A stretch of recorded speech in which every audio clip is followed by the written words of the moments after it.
कही है कि हार कर बाजी पिता हमेशा ही मुस्कुराया, शतरंज की उस जीत को मैं अब समझ पाया।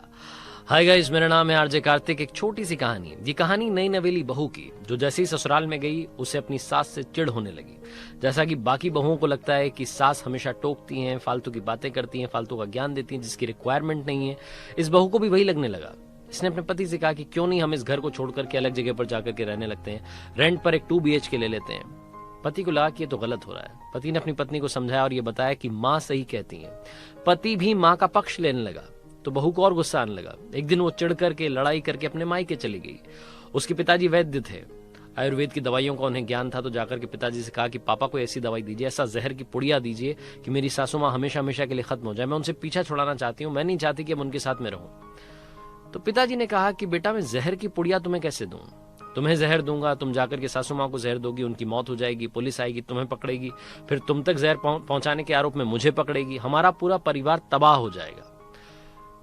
तो उस बहू ने कहा कि फिर क्या करें पापा, बताइए, आप बताइए क्या करें। तो पिताजी ने कहा कि एक दूसरी दवाई देता हूं। ये दवाई धीरे धीरे धीरे धीरे असर करेगी। 6 महीने तक इसको रोजाना खाने में मिला करके देना। तुम्हारी सासू माँ की तबीयत खराब होने लगेगी, वो कमजोर होने लगेंगी, और 6 महीने बाद जब उनकी डेथ होगी तो किसी को मालूम भी नहीं चलेगा कि क्या रीजन था। बस इस दौरान अपने व्यवहार को थोड़ा सा चेंज कर लेना, उनसे प्यार मोहब्बत के साथ में बात करना। ऐसा ना हो कि शक की सुई तुम्हारी तरफ आ जाए। वो जो नई नवेली बहू थी बड़ी खुश हुई, उसको लगा कि बड़ी अच्छी बात है। पिताजी ने रास्ता दिखा दिया। वो गई, वो जो उन्होंने पाउडर दिया था उसकी पुड़िया को लेकर के गई और रोजाना से वो पाउडर थोड़ा थोड़ा खाने में मिलाने लगी। सासू माँ की सेवा करने लगी, प्यार से बात करने लगी। अचानक से बहू के बिहेवियर में चेंज आ गया था। सासू माँ को लग रहा था कि जब भी वो कुछ बोलती थी सामने से बहू रिएक्ट नहीं करती थी। सासू माँ को भी अच्छा लगने लगा। 2-3 महीने में इन दोनों के बीच में दोस्ती होने लगी। धीरे धीरे धीरे रिश्ता और ज्यादा प्रगाढ़ होने लगा और बहू को लगने लगा कि ये तो बिल्कुल मेरी माँ जैसी है, माँ की तरह मुझसे प्यार करती है, मुझे अपनी बेटी मानती है। वो 6th मंथ आने वाला था जब पिताजी ने कहा था कि सासू माँ की मौत हो जाएगी, ये दवाई असर करेगी। दौड़ करके बहू अपने मायके गई और जाकर के अपने पिताजी से बोली कि पिताजी मदद कीजिए, कोई ऐसी दवाई दीजिए जिससे कि उस दवाई का असर कम हो जाए।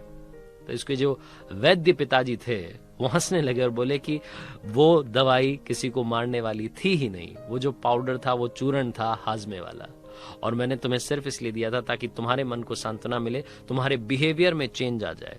घबराओ मत, तुम्हारी सासू माँ को कुछ नहीं होने वाला।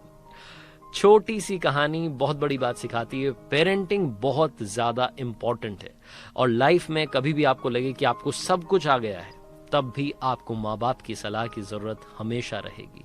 माता पिता का आशीर्वाद बराबर साथ लेकर चलिए, उनसे प्यार कीजिए, चाहे माता जी हो, पिताजी हो, या ससुर जी हो, या सासू माँ हो।